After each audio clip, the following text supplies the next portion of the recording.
7 দিনের মধ্যে ভেঙে ফেলার নির্দেশ ভারতরত্ন সংঘ। এ বিষয়ে বিস্তারিত কি বলেন পশ্চিম জেলার জেলাশাসক doctor Vishal Kumar. Bureau report, Tripura news 8। Police की तरफ से एक इंक्वायरी रिपोर्ट मांगी गई कि जो भारत रत्न क्लब है इसका लैंड स्टेटस क्या है। जब हमने इंक्वायरी कराई तो लैंड स्टेटस उसका खास पाया गया और फर्दर इंक्वायरी पे उसमें एक स्ट्रक्चर मिला है, एक बिल्डिंग मिली है और भी एक दो स्ट्रक्चर्स मिले हैं।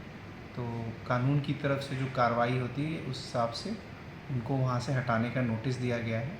अगर वो 7 दिन के अंदर नहीं हटाते हैं तो सरकारी कार्रवाई के माध्यम से उसको हटाया जाएगा। और पुलिस का जो इंक्वायरी है वो कुछ इंसिडेंट्स वहाँ पे हुए हैं उस एरियाज़ में जिसमें भारत रत्न क्लब इन्वॉल्व है। इसके बारे में पूरी जानकारी हमें आप चाहें तो पुलिस से ले सकते हैं।